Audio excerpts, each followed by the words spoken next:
8 बज चुके हैं, गाड़ी 10 बजे छूट जाएगी, सिर्फ 2 घंटे बाकी हैं। नारायण दास जल्दी-जल्दी दुकान बढ़ाने में मसरूफ़ है। खुले हुए रेशमी और सूती कपड़े के थान लपेट रहा है।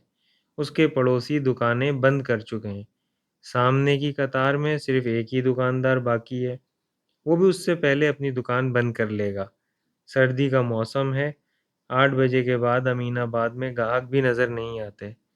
नारायण दास की बास्केट की जेब में 700 रुपये हैं। 100-100 के 7 नोट। वो छोटे से आहनी सेफ में से बहुत से छोटे नोट निकालकर अपनी झोली में डाल लेता है और फिर जल्दी-जल्दी 1-1, 2-2, 5-5 और 10-10 के नोट अलग करने लगता है। चाहता है उन्हें जल्दी से किसी दूसरे दुकानदार के पास जाकर बड़े नोटों में तब्दील करा ले और इनके बदले 100-100 के नोट ले ले। सफ़र में जेब का वज़न जितना कम हो अच्छा रहता है। उसे 10 की गाड़ी से फ़र्रुखाबाद जाना है। एक ज़माना था जब 10,000 के भी नोट होते थे, तब बँटवारा नहीं हुआ था। वो मियाँ वाली से अमृतसर कपड़ा खरीदने के लिए आया जाया करता था। कभी-कभी दिल्ली तक भी आ जाता था। 10-10 हज़ार के 3, 4 या 5 नोट शलवार के नेफे में डालकर गाड़ी में बड़े इत्मीनान से सो जाता था। अब तो उसके पास इतने रुपए पैसे जमा नहीं होते। दुकान भी छोटी सी है, लकड़ी का स्टॉल है। 5,000 सरकार से कर्जा मिला था। 2 ढाई हज़ार पास से मिलाया था। गुज़िश्ता 4 साल से कारोबार की छोटी सी गाड़ी को किसी न किसी तरह आगे बढ़ा रहा है। इस बात के खतरे के बावजूद कि म्यूनसिपालिटी इन लकड़ी के स्टॉलों को किसी वक्त भी उठाकर फेंक देगी, वो अपने जैसे दूसरे दुकानदारों की तरह दिन रात मेहनत कर रहा है। बाल बच्चों की फ़िक्र, दुनियादारी की फ़िक्र, बाज़ार की तेज़ी और मंदी की फ़िक्र, इसके सामने फ़िक्र ही फ़िक्र है। लेकिन वो इन झाड़ियों को पैरों तले रोंदता, दाएँ-बाएँ हाथ से हटाता हुआ जो कुछ बचा पाता है, कभी-कभी 100-100 के 10 नोट, कभी 20, हफ्ते में बुध के बुध फर्रुखाबाद या कानपुर टांडा की तरफ निकल जाता है। जुमेरात को छुट्टी रहती है। एक इसी दिन में ज़रूरत के वक़्त माल खरीद कर शुक्रवार की सुबह वापस आ जाता है। उसे दुःख इस बात का है कि वो घर में तन्हा काम करने वाला है। ना बाप, ना भाई। दुकान को बंद करके भी कहीं नहीं जा सकता। आज बुधवार है। उसके पास 800 रुपये हैं। 400 आज की बिक्री के, 400 सामने वाले दुकानदार से उधार लिए हैं। 200 के छोटे-छोटे नोट हैं। वो जेब के अंदर और सेफ के तमाम नोट मिलाकर गिनता है तो चौंक पड़ता है। 100 का एक नोट कम है। घबराकर फिर गिनता है। फिर भी एक नोट कम है। 15 मिनट और गुजर जाते हैं। बाजार बंद हो रहा है। उसे स्टेशन पर जाने से पहले घर भी पहुंचना है। खाना खाने और बिस्तर उठाने। बड़ी अजीब बात है कि एक नोट कम हो गया है। वो बड़ी तेज़ी से सोचने लगा। कुव्वत-ए-हाफ़ज़ा पर ज़ोर डालता है, कहाँ गया होगा एक नोट? 1 घंटा पहले उसने सामने वाले दुकानदार से 300 के 6 नोट तब्दील कराए थे। उस दुकानदार ने अपनी तरफ से 100 का नोट इस गर्ज से दिया था कि वो फ़र्रुखाबाद से उसके लिए भी कुछ रेशमी कपड़े खरीद कर ले आएगा। जहाँ तक उसे याद पड़ता था, उसने 100-100 के 4 नोट अच्छी तरह गिनकर अपनी जेब में रखे थे। वो फिर याद करता है, जब वो अपनी दुकान के सामने से उठकर इसी बाज़ार के सिरे पर मिट्ठा मल, दौलत मल के यहाँ उधार माँगने के लिए गया, तो तब भी वो तमाम रुपया उसकी जेब में रखा हुआ था। उस जेब में रुपयों के सिवा और कोई कागज़ नहीं रखा हुआ था। इसलिए ये सोचना भी नामुमकिन हो जाता है कि कागज़ निकालते वक़्त एक नोट भी गिर गया होगा। सामने की दुकान बंद हो चुकी है। वो तमाम रुपए बास्केट की जेब में फिर से रखकर दुकान के अंदर इधर-उधर गौर से देखना शुरू कर देता है। जैसे बंद समेटे हुए कपड़े के थानों और बंडलों के दरमियान कहीं 100 का नोट छुपकर बैठा हुआ है और उसकी परेशानी का तमाशा देख रहा है। इस तरह एक नज़र देख लेने के बाद उसके दिल में आस की किरण जन्म लेती है। वो बिजली की सी सरत के साथ उन तमाम थानों और बंडलों को खोल डालता है, जिसने दिन भर उन्हें खोला और लपेटा था। रेशमी और सूती कपड़े के थान समंदर की लहरों की तरह फैलने लगते हैं, लेकिन रंग और रेशम के इस तूफान में से 100 रुपए के नोट की कश्ती उभरती हुई नहीं दिखाई देती है। नारायण दास की आंखों में मायूसी की राख जमते जमते फिर से फट जाती है। इसकी आंखें फिर से चमक उठती हैं। वो एक खुले हुए थान की तरफ फिर से मुतवज्जा हो जाता है। उसे बाकी कपड़ों से अलग करके अच्छी तरह खोलकर देखता है। छापे की रेशमी क्रेप का 24 गज लंबा थान था। शाम को 6:30 बजे उसने स्थान में से एक ग्राहक के लिए 6 गज कपड़ा काटा था। उस ग्राहक ने और भी बहुत सा कपड़ा खरीदा था। वो इसका पुराना ग्राहक है, अक्सर उधार ले जाता है, हर महीने तनख्वाह पर थोड़ा थोड़ा करके लौटा देता है। गरीब है लेकिन बददियानत नहीं है। आज भी उसने उधार लिया है। 96 रुपये नो आने का बिल बना रखा है। जिस वक्त इसने सामने वाले दुकानदार से छोटे नोट तब्दील कराए थे, उस वक्त वही ग्राहक सौदा ले रहा था और यही रेशमी थान दोनों के दरमियान खुला पड़ा था। नारायण दास ने इसी थान के ऊपर रखकर उसके खरीदे हुए कपड़े एक अखबार के कागज में लपेटे थे। उसका जहन ये बात कबूल कर लेने पर आमादा हो जाता है कि जब उसने 100 के नोट एक साथ जोड़कर जेब में रखने की कोशिश की होगी, तो यकीनन एक नोट नीचे रह गया होगा। इस ग्राहक के कपड़ों के साथ हो सकता है लिपट कर चला गया हो। वो तमाम कपड़ों के अंबार को एक तरफ धकेल देता है। उन्हें ठीक तरह से समेटने के लिए उसके पास वक्त नहीं है। वो जल्दी से सेफ बंद करता है, जूता पहनता है, सर पर पगड़ी बांधता है और दुकान से नीचे उतर कर आता है। लकड़ी के तख्ते गिराकर लोहे के कुंडे चढ़ाता है और कुंडों में 6 भारी कुफर डाल देता है। दरमियाने कद के कदरे फरबा जिस्म के दुकानदार के जहन में एक ही ख्याल काम कर रहा है कि 100 का नोट इसी ग्राहक के कपड़ों में गया है। वो जल्दी जल्दी दो तरफा बंद दुकानों के दरमियान से गुजरता है। चौकीदार उसे आता देखकर एक तरफ हट जाता है और सलाम करके तंबाकू फाँकने लगता है। नारायण दास नया दुकानदार नहीं है, बाप दादा ही से यही पेशा चला आ रहा है। लाखों रुपए का लेन देन किया है, लेकिन ऐसी भूल कभी नहीं हुई। इस भूल का एहसास अब इसलिए भी ज़्यादा है कि जितना कपड़ा खरीदने के लिए वो फर्रुखाबाद जाएगा, उससे उस 100 रुपए की बचत नहीं होगी। दुकानदार को किसी सौदे में हाथ से एक पैसा भी देना पड़ जाए तो जान के लाले पड़ जाते हैं। इन 100 रुपयों में फर्रुखाबाद से बहुत सा सामान खरीदा जा सकता था और उसे यहाँ लाकर सब अखराजात जोड़कर बेचने में 10 रुपये तो ज़रूर बच सकते थे। इस वक्त नुकसान 100 का नहीं बल्कि 110 का है। सर्दियों की वजह से रज़ाइयों का कपड़ा खूब बिक रहा है। बाजार में इस कपड़े की मांग भी बहुत ज़्यादा है।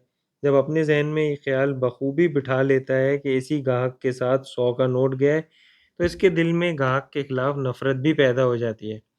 बार बार उधार ले जाने की, थोड़ा थोड़ा रुपया अदा करने की। उधार का ज़माना कहाँ है अब। 50 को महीने में 50 मरतबा घुमाया जा सकता है। हर मरतबा घुमाने पर 2-4 रुपए बतौर मुनाफा टपक ही पड़ते हैं। जो ग्राहक 50 रुपए का उधार लेकर 5 महीनों में अदा करेगा, तो दुकानदार को कितना नुकसान होगा। फिर कपड़े को 10 मरतबा देखा जाता है, बीसियों नमूने देखे जाते हैं, दुकानदार पर ज़्यादा दाम लगाने का शक तक किया जाता है और फिर ये तवक्का भी रखी जाती है कि दुकानदार उठकर सलाम भी करे, जैसे बाप के नौकर होते हैं ये दुकानदार। वो दिल ही दिल में इस ग्राहक को 2-4 गलीज़ तरीन गालियाँ दे देता है। चौराहे पर बैठकर वो बस का इंतज़ार करना बेवकूफ़ी समझता है। एक रिक्शे में बैठकर सदर का रुख करता है जहाँ वो ग्राहक रहता है। वो उसका घर जानता है। एक मर्तबा वो इसके लड़के के मुंडन पर गया था। अभी 9 नहीं बजे। वो सदर से होकर आलमबाग में अपने घर भी पहुँच सकता है और फिर वहाँ से स्टेशन। 1 घंटे के अंदर अगर कोई और काम ना पड़ जाए, तो वो बखूबी ये सब काम कर सकता है। नोट का पता नहीं चला तब भी तो उसे फर्रुखाबाद जाना है, इसी नुकसान के साथ, और ज़्यादा नुकसान क्यों उठाए? हाँ, ये 100 का नोट मिल जाए तो ज़रा इत्मीनान हो जाएगा, परेशानी ख़त्म हो जाएगी। रिक्शे में बैठे-बैठे उसने दिल ही दिल में सफ़र के अखराजात का पूरा तख़मीना लगा लिया है। रक्षा, कुली, रेल का टिकट और फर्रुखाबाद में खाना, लस्सी तक के दाम जोड़ लिए हैं। चंद मिनट के लिए इसका ध्यान ज़रूर नुकसान से दूर चला जाता है, लेकिन फिर वापस चला आता है और वो ग्राहक को फिर से गालियाँ देने लगता है दिल ही दिल में। जब वो सदर पहुंचकर ग्राहक के मकान की तरफ बढ़ने लगता है, तो उसे अंधेरी गली में 100 का नोट जुगनू की मानंद चमकता हुआ दिखाई देने लगता है। नोट मिल जाने की उम्मीद उसके जहन में से गुस्सा निकाल फेंकती है। वो ग्राहक को निहायत शीरीं लहजे में पुकारने के लिए तैयार हो जाता है। जब वो उसे पुकारता है और दरवाजे पर दस्तक देता है, तो उसे यूं महसूस होता है जैसे घर के लोग 100 रुपए का बंटवारा कर रहे हैं और उसकी आवाज़ सुनकर संभलने की कोशिश कर रहे हों। दरवाजे पर ग्राहक की अधेड़ उम्र बीवी नमूदार होती है। धोती का पल्लू दुरुस्त करती हुई उसे पहचानने की कोशिश करती है। नारायण दास दोनों हाथ जोड़कर जय राम जी की कहता है और उसे बताता है कि वो नारायण दास है, पंजाब क्लॉथ स्टोर्स वाला। ओह! आप खुद आ गए? इन्हें आते ही मैंने कहा कि आप अभी जाकर रुपया दे आइए, घर में रहता है तो इधर-उधर खर्च हो जाता है। ये सुनकर नारायण दास की जान में जान आ जाती है। एक लम्हे में इसे अपनी दी हुई गालियाँ भी याद आ जाती हैं। वो अपने आप को बहुत जल्दबाज़ और हक़ीर समझता है। हाथ जोड़कर जल्दी से बोल उठता है, मुझे अफ़सोस है कि मैं चला आया, मुझसे ज़रा-सी देर के लिए सब्र ना हो सका। रुपए की ज़रूरत की वजह से आना पड़ गया। बाबूजी कहाँ हैं? मैं खुद उनसे माफ़ी माँग लूँगा। वो औरत धोती का पल्लू फिर से दुरुस्त करती है और कहती है, वो तो आपको रुपया देने के लिए स्टेशन गए हुए हैं। कहते थे कि आप 10 बजे की गाड़ी से फ़र्रुखाबाद जाएँगे। जी हाँ, मैं भी 10 बजे फ़र्रुखाबाद जाने वाला हूँ। मैंने इन्हें आज शाम को बताया था। ओफ़ो! कितने भले आदमी हैं बेचारे। मेरी खातिर स्टेशन पर जाने की तकलीफ़ की है। मैं सख्त शर्मिंदा हूँ। मैं आप लोगों के सामने सर उठाने के काबिल भी नहीं रहा। माफ़ कीजिएगा, जयराम जी की। ये कहकर नारायण दास जल्दी से गली से बाहर आता है। उसी रिक्शे में सीधा स्टेशन का रुख करता है। रास्ते भर वो उस ग्राहक की दिली-दिली में तारीफ़ करता रहता है। रिक्शे वाले को भी सारा वाक़या सुनाता है और अपनी जल्दबाज़ी पर बड़े ज़ोर-ज़ोर से कहके लगाता है और फ़ैसला करता है कि आइंदा वो इसे सौदे में और ज़्यादा रियायत देगा। ऐसे शख़्स को ज़रूर कुछ न कुछ फ़ायदा पहुँचाना चाहिए। शराफ़त और इंसानियत का यही तकाज़ा है। नारायण दास की फ़िक्र दूर हो चुकी है। अब वो इस ग्राहक से स्टेशन पर होने वाली मुलाकात के बारे में सोच रहा है। वो अपने ज़हन में बहुत ही शीरीं और मुनासिब अल्फ़ाज़ कुरेद रहा है, जिनके साथ वो इससे माफ़ी माँगेगा और उसकी तारीफ़ भी करेगा।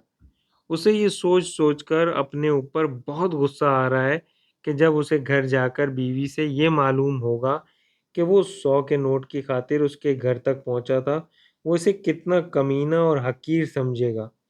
ये देखकर उसे कितना अफ़सोस होगा कि नारायण दास ने उस पर एक 100 रुपए का भी एतबार ना किया। फिर वो ये सोचकर दिल को तसल्ली देने लगता है कि इंसान से भूल-चूक हो ही जाती है।